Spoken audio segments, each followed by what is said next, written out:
नमस्कार, मैं हूं सनी शर्मा और आप देख रहे हैं इंडिया न्यूज़ वर्ल्ड। और मैं आज हेल्थ से रिलेटेड जो बुखार वगैरह वायरल फीवर वगैरह चल रहा है, इस पे मैं चर्चा करने के लिए एक ऐसे चिकित्सक से आप लोगों को मिलवाने वाला हूं जो कि किसी परिचय का मोहताज नहीं है। डॉक्टर धीरेंद्र राय, DK राय बोलते हैं। और NH 28 भी जो पडरौना से खड्डा रोड जो है उस पे इनका क्लिनिक है, हॉस्पिटल है।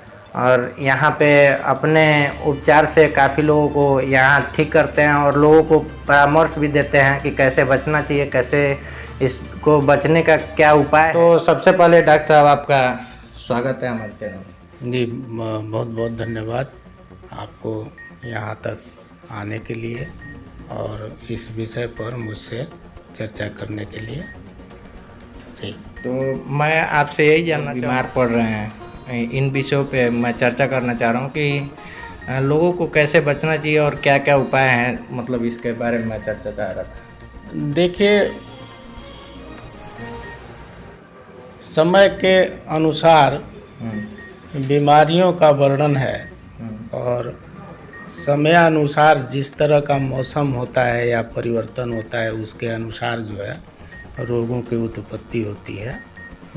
तो आजकल एक तरह का फीवर देखने को आ रहा है जिसमें पेशेंट ये को की एक कंप्लेन है कि बहुत तेज़ ज्वर हो रहा है। यहाँ की भाषा में इसे बुखार कहते हैं कि बहुत तेज़ ज्वर हो रहा है और सच में हो रहा है और 103, 104, 105 डिग्री तक बुखार लोगों को हो रहा है। तो यही है और इसके पीछे शायद मौसम का परिवर्तन हो सकता है या फिर मच्छरों का प्रभाव इतना ज़्यादा है कि मच्छर काटने से ये बुखार हो रहा है।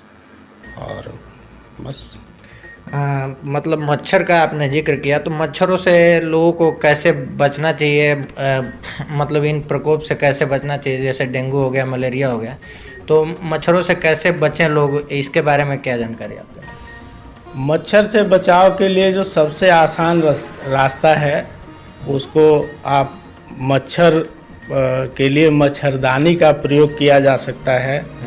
घर के आसपास में अगर कहीं नाली है या पानी का जमाव हुआ है तो उसमें किरोसिन ऑयल या कोई कीड़ा मारने वाली दवा थोड़ा सा डाल करके उस पानी में जो मच्छर जन्म ले रहे हैं, पैदा हो रहे हैं, उनके दर को रोका जा सकता है। और हर हाल में मच्छर से बचने के जो भी उपाय हो सकते हैं उसको करके मच्छर से बचा जा सकता है। ये अभी अपने पूरे लगभग प्रदेश भर में डेंगू का कहर बहुत तेज़ी से सामने देखने को मिल रहा है, आ रहा है। तो डेंगू में लोगों को क्या बचाव करना चाहिए, कैसे लोगों को मतलब इससे सावधानियां बरतनी चाहिए? भाई सन्नी जी, देखिए बात यह है कि डेंगू सबसे पहले तो बिना जांच के डेंगू का निश्चय नहीं किया जा सकता है कि इस व्यक्ति को जिसे बुखार लगा हुआ है, ज्वर है, इसे डेंगू ही है। तो ज्वर शुरू होने के 3-4 दिन के बाद उनके कुछ इन्वेस्टिगेशंस होने चाहिए जिसमें ये पता चलना चाहिए कि इनका प्लेटलेट्स का जो काउंट है वो कम हो रहा है कि नहीं हो रहा है। अगर ये कम हो रहा है तो फिर वहाँ पर एक आशा किया जा सकता है कि इनको डेंगू हो सकता है। और डेंगू के लिए स्पेशल जांच हैं, उस जांच का भी जो है उसको भी जांच कराना चाहिए। NS1 IgG और IgM जांच है, इसमें पॉजिटिव और निगेटिव 2 तरह के रिजल्ट आते हैं। उस रिजल्ट से ये पता चलेगा कि इनको डेंगू है कि नहीं है। लेकिन प्रथम दृष्टया ये है कि अगर प्लेटलेट्स के संख्या में गिरावट आ रही है तो हो सकता है कि ये डेंगू है। और इस पर ये बात निर्भर करती है कि बुखार का वेग कैसा है, बहुत तेज़ हो रहा है और कितने दिनों से है।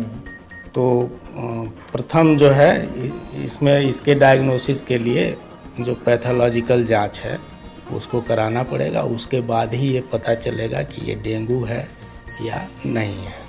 आजकल लोग अपने गांव में, देहात में जो लोग होते हैं, झोला छाप डॉक्टरों से ज़्यादा करके काम चलाने भर का दवा ले लेते हैं और उस दवा से थोड़ा बहुत ठीक होता है। फिर उसके बाद वही बीमारी जब धीरे धीरे जकड़ लेती है तो फिर वो बड़े डॉक्टरों के पास जाते हैं, तब जांच करानी पड़ती है। इसके बारे में क्या कहना चाहेंगे? शुरू में ही उनको बड़े डॉक्टरों के पास जाके जांच कराना चाहिए या पहले गलती करते हैं वो लोग? तो नहीं, ये कोई इस व्यवस्था के अनुसार, जो भी सामाजिक व्यवस्था है उसके अनुसार प्रथम दृष्टया अगर किसी को फीवर हो रहा है तो बगल में जो सोशल वर्कर है, हेल्थ वर्कर है, कोई भी व्यक्ति उसी से संपर्क में आएगा।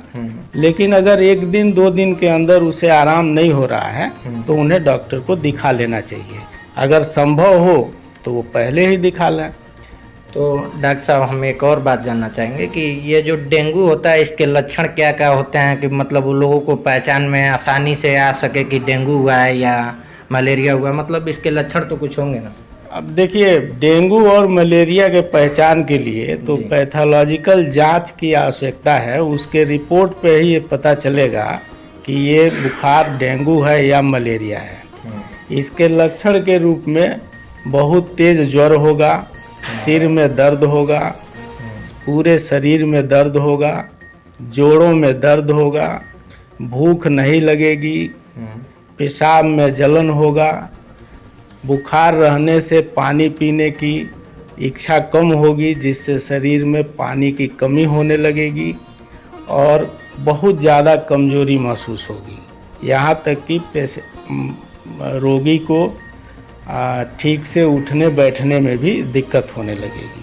तो ये सारे लक्षण जो है इसमें होंगे। भूख लगना बंद हो जाएगी, उल्टी जैसी स्थिति बनी रहेगी या उल्टी भी हो सकती है। शरीर में यदि पानी की ज़्यादा कमी हो गई तो उल्टी आना और बढ़ जाएगा, यहाँ तक कि पतले दस्त भी हो सकते हैं। अच्छा।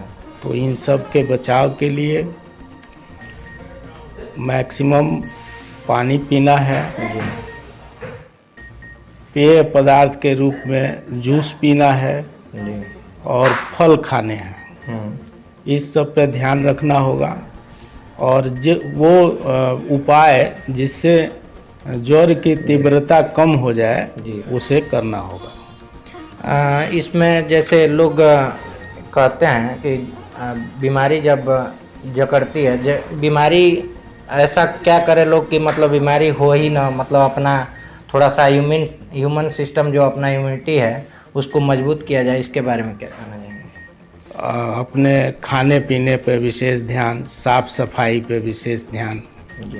किसी भी तरह की अगर कोई लक्षण प्रदर्शित होता है तो उसे किसी चिकित्सक के पास जा कर के और उनको तुरंत दिखावें और भोजन, पानी, साफ सफाई और मच्छर से बचने के जो उपाय हो सकते हैं वो सब किए जाए तो इससे बीमारी नहीं होने के ज़्यादा चांस रहेंगे। आपको कीमती समय देने के लिए बहुत बहुत धन्यवाद। और आप देख रहे थे इंडियन न्यूज़ वर्ल्ड, और मैं एक अपने चैनल के माध्यम से जागरूकता अभियान के तहत, जैसे कि लोगों को आजकल बुखार हो रहा है और बुखार से लोग बीमार पड़ रहे हैं, ग्रसित हो रहे हैं, इससे बचने का एक मैं जागरूकता अभियान के तहत ये वीडियो बनाया हूँ। और अच्छा लगे तो इस वीडियो को शेयर करें और चैनल को फेसबुक पे देख रहे हैं तो फॉलो करें और यूट्यूब पे देख रहे हैं तो इसको सब्सक्राइब कर लें और अधिक से अधिक लोगों तक इसको शेयर करके पहुंचाएं। धन्यवाद। जय हिंद।